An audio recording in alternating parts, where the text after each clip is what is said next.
आप देख रहे हैं देश लाइव, देश की आवाज। आदाब, नमस्कार, सत श्री अकाल। देश लाइव में आपका स्वागत है। मैं हूं सहल कुरैशी। इस वक्त की सबसे बड़ी खबर, हालांकि हो सकता है गोदी मीडिया, लेकिन खबर तो बड़ी है कि गुजरात के 68 जजों के प्रमोशन पर सुप्रीम कोर्ट ने रोक लगा दी। आप सोचिए, एक दो नहीं, 68 जजों के प्रमोशन पर सुप्रीम कोर्ट ने रोक लगा दी है। इनमें वो जज भी शामिल हैं जिन्होंने राहुल गांधी को सजा सुनाई थी। वो जज पहले किसके वकील थे, ये सब जानते हैं। इनसे उनका ताल्लुकात रहा, ये सब जानते हैं। हम बार बार ये बात कहते हैं कि न्यायपालिका पर टीका टिप्पणी हम नहीं कर सकते, वो सवालिया निशान नहीं उठा रहे हैं, लेकिन जो खबरें आ रही है वो आपको बता रहे हैं कि राहुल गांधी को सजा देने वाले जज का प्रमोशन अवैध है। सुप्रीम कोर्ट ने यह फैसला सुनाया है। सुप्रीम कोर्ट ने जस्टिस वर्मा समेत 68 जजों को मूल पद पर दोबारा वापस भेजने को कहा है। गुजरात की तरफ से, गुजरात प्रशासन में और जो जहां से होता है तमाम ट्रांसफर वगैरह, वहां से 68 जजों का प्रमोशन का ऑर्डर किया गया था। 68 जजों को प्रमोट कर दिया गया था। उनमें वो जज भी हैं जिन्होंने राहुल गांधी को सजा सुनाई थी, 3 साल की सजा सुनाई। उसके बाद में राहुल गांधी की संसद की सदस्यता चली गई थी। मामला ये सुप्रीम कोर्ट में पहुंचा था। नहीं, राहुल गांधी का नहीं, मैं वो जजों की बात कर रहा हूं। तो गुजरात के ही 2 अधिकारियों ने सुप्रीम कोर्ट में एक अर्जी दाखिल की थी और जो 68 जजों को जो प्रमोशन मिला उसके खिलाफ उन्होंने सुनवाई की मांग की थी सुप्रीम कोर्ट से, और सुप्रीम कोर्ट ने उस मामले पर सुनवाई की। और आज करारा झटका यहां पर गुजरात सरकार को लगा, यह माना जा सकता है, क्योंकि 68 जज थे जिनको प्रमोट किया गया था। इन तमाम 68 जजों को दोबारा अपने पुराने पदों पर वापस भेज देने का हुक्म जो है वो सुप्रीम कोर्ट ने दिया है। यह खबर हम आपको विस्तार से बताएंगे, लेकिन उससे पहले अगर आपने हमारा चैनल देश लाइव सब्सक्राइब न किया हो तो हमारे चैनल को जरूर सब्सक्राइब कर लें। सोशल मीडिया के तमाम प्लेटफॉर्म्स पर, फेसबुक पर, ट्विटर पर, इंस्टाग्राम पर आप देश लाइव के पेज को फॉलो करें। इसके अलावा सहल कुरैशी और सहल कुरैशी ऑफिशियल पेज को भी जरूर आप फॉलो कीजिए। हमने हमारा नंबर भी दिया हुआ है, हमारा ज्यादा से ज्यादा समर्थन करें। अगर आप ये वीडियो फेसबुक पर देख रहे हैं तो आप स्टार बटन दबाकर हमारा ज्यादा से ज्यादा सहयोग करें, मदद करें। अब आते हैं खबर पर। सुप्रीम कोर्ट में एक अर्जी दाखिल की गई। गुजरात के 2 अधिकारियों की तरफ से यह अर्जी जो है वो दी गई थी और इस मामले में सुनवाई हुई। ये विवाद शुरू कहां से हुआ पहले आपको बताते हैं। सुप्रीम कोर्ट में गुजरात सरकार के ही 2 अफसर, रवि कुमार मेहता और दूसरे हैं सचिन प्रताप राय मेहता, इन्होंने एक अर्जी दाखिल की और ये दोनों ही सीनियर सिविल जज कैडर के अधिकारी हैं और खुद 65% प्रमोशन कोटा के लिए हुई परीक्षा में शामिल हुए थे। रवि कुमार मेहता गुजरात सरकार के लीगल डिपार्टमेंट के अंडर सेक्रेटरी हैं, तो वही Pratap Rai Mehta Gujarat state legal service authority में असिस्टेंट डायरेक्टर हैं। इन दोनों ने अर्जी दाखिल की थी। इन दोनों ने आरोप लगाया कि प्रमोशन के लिए हुई परीक्षा में उनसे कम अंक हासिल करने वाले जजों का जिला जज कैडर में सिलेक्शन हो गया। कैसे हुआ हमें नहीं पता, जबकि ज्यादा अंक हासिल करने वालों को प्रमोशन नहीं मिला। यानी किन जजों को प्रमोशन मिला आप सोच सकते हैं, और यही यहां पर मांग उठाई गई कि जो परीक्षा जिन लोगों ने दी, जिनके अच्छे मेरिट आए, उनका प्रमोशन नहीं हुआ। लेकिन सरकार ने कैसे किन किन की नियुक्तियां कर दी, किन किन को प्रमोट कर दिया। और साथ ही साथ यहां पर इन दोनों लोगों ने आरोप लगाया, इन दोनों अधिकारियों ने, कि जो है वो मेरिट भी जो है वो बदल दिया गया था। यह आरोप लगाया है गुजरात सरकार पर। दोनों अफसरों ने अपनी याचिका में यह आरोप लगाया कि 68 जजों के प्रमोशन में निर्धारित क्राइटेरिया का पालन ही नहीं किया गया है। आरोप है कि प्रमोशन के लिए परीक्षा के साथ साथ मेरिट कम सीनियरिटी, यह क्राइटेरिया रखा गया था, लेकिन सिलेक्शन के वक्त सीनियरिटी कम मेरिट यानी कि उल्टा इसका आधार बना दिया गया। इससे योग्य और ज्यादा अंक वाले बाहर हो गए, लेकिन जिन्हें भेजा गया प्रमोट करके, वो कैसे भेजा गया ये नहीं पता। इसके पीछे किसका हाथ था, ये लोग कौन है जज, 2002 के दंगों से जुड़े मामले कौन कौन सुनवाई कर रहे थे, अमित शाह, मोदी और दूसरे बीजेपी के विधायक और सांसदों से जुड़े मामले की सुनवाई कौन कौन कर रहे थे।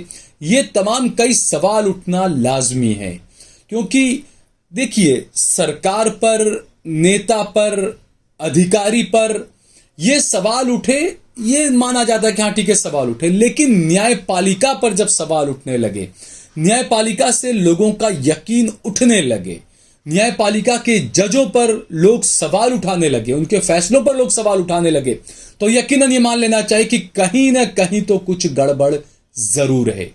और न्यायपालिका पर अगर विश्वास जनता का उठ रहा है न्यायपालिका पर से, तो प्रशासन और सरकार और खुद न्यायपालिका ही इसके लिए जिम्मेदार है। इन्हीं की ये जिम्मेदारी आती है कि वो जनता के अंदर दोबारा विश्वास की बहाली करे। अब ऐसे में जो ये आरोप लगे, ये कई सवाल खड़े करने वाले हैं। और ये कोर्ट जब सुप्रीम कोर्ट के अंदर गया, तो सुप्रीम कोर्ट में इस मामले के अंदर सुनवाई हुई और साफ साफ कहा गया कि जो जज हैं उन तमाम 68 जजों को दोबारा अपने मूल पदों पर, यानी कि वो पहले प्रमोशन से पहले जिन जिन पदों पर थे, वापस उन्हें अपने पदों पर भेज दिया जाए, यानी कि जो प्रमोशन था वो प्रमोशन रद्द कर दिया जाए। ये सुप्रीम कोर्ट ने अपना फैसला सुनाया है। तो जो जज साहब थे जिन्होंने राहुल गांधी को सजा सुनाई, राहुल गांधी का बंगला भी उसके बाद छिन गया, राहुल गांधी की संसद की सदस्यता उसके बाद छिन गई, वो जज साहब आगे बहुत बड़े बड़े ख्वाब भी देख रहे होंगे, क्योंकि जैसे ख्वाब राम मंदिर पर फैसला देने के बाद देखे थे, और जो फैसले हुए और उसके बाद में जो चीजें हुई कि एक चीफ जस्टिस थे, उन्हें केरला का गवर्नर बना दिया गया, एक चीफ जस्टिस थे, उन्हें राज्यसभा का मेंबर बना दिया गया। तो जजों की भी अपनी महत्वाकांक्षाएं होती है, तो सवाल उठना तो लाजमी है। तो ये जो जज साहब थे जिन्होंने राहुल गांधी के लिए फैसला सुनाया, राहुल गांधी के खिलाफ जो फैसला सुनाया, और ये कहा गया कि तारीख में पहला ऐसा मामला ये है कि इस मामले के अंदर इतनी ज्यादा सजा सुनाई गई राहुल गांधी को, तो सीधी बात है कई महत्वाकांक्षाएं किसी की होती भी होंगी, किसी की नहीं भी होती होंगी। ये जो सवाल उठ रहे हैं वो मैं आपको बता रहा हूं। तो इस मामले के अंदर सुप्रीम कोर्ट ने 68 जजों के जो जिला कैडर में प्रमोशन है उन्हें अवैध करार दिया है और प्रमोशन लिस्ट पर स्टे लगा दिया है। इन 68 जजों में कांग्रेस नेता राहुल गांधी को आपराधिक मानहानि से जुड़े मामले में सजा देने वाले जस्टिस हरीश हसमुख भाई वर्मा भी शामिल हैं। सुप्रीम कोर्ट ने अपने आदेश में कहा कि फिलहाल जिन जजों को प्रमोट किया है उन्हें अपने मूल यानी कि पुराने पदों पर दोबारा वापस भेज दिया जाए। सुप्रीम कोर्ट में न्यायमूर्ति एम.आर. शाह ने कहा कि ये ध्यान देने की आवश्यकता है कि गुजरात के भर्ती नियमों के अनुसार प्रमोशन की क्राइटेरिया योग्यता सह वर्ग यानी मेरिट कम सीनियरिटी और सुटेबिलिटी, ऐसे में हम संतुष्ट हैं कि राज्य सरकार द्वारा जारी आदेश सर्वोच्च न्यायालय के निर्णयों का उल्लंघन करता है। जस्टिस शाह ने आगे कहा, हालांकि हम याचिका का निस्तारण चाहते थे, लेकिन एडवोकेट दुष्यंत दवे नहीं चाहते हैं कि हम याचिका डिस्पोज करें। जस्टिस शाह ने आगे कहा, चूंकि राज्य सरकार ने अधिकारियों को प्रमोट करने का निर्णय ले लिया है, ऐसे में हम इस प्रमोशन लिस्ट को लागू करने पर रोक लगाते हैं। जिन जजों को प्रमोट किया गया है उन्हें उनके मूल पदों पर वापस भेजा जाए। अब जो है वो सीजेआई चंद्रचूड़ इस मामले पर सुनवाई करेंगे। सुप्रीम कोर्ट ने आगे कहा है कि अब इस मामले की सुनवाई चीफ जस्टिस डीवाई चंद्रचूड़ की अगुवाई वाली बेंच करेगी और 8 अगस्त 2023 को फाइनल हियरिंग सूचीबद्ध होगी।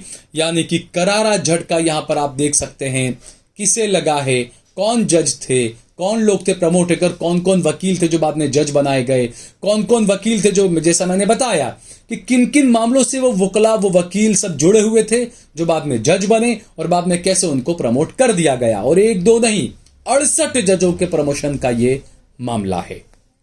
अब जो लोग सवाल उठाते हैं उनका सवाल उठाना भी वाजिब है।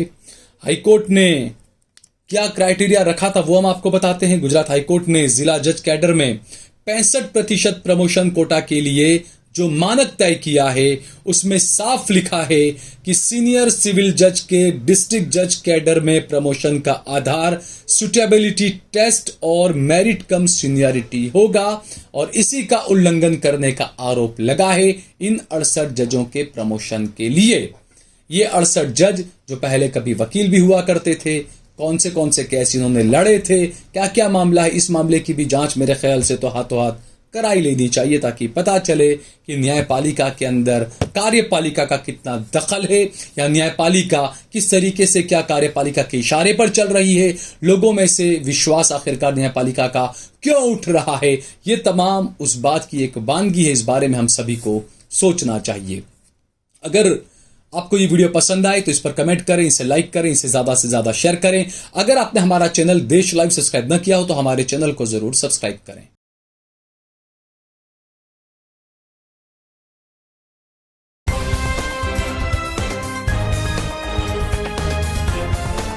देश और दुनिया की तमाम छोटी और बड़ी खबरों के लिए हमारे चैनल को सब्सक्राइब करना न भूलें और बेल का बटन जरूर दबाएं।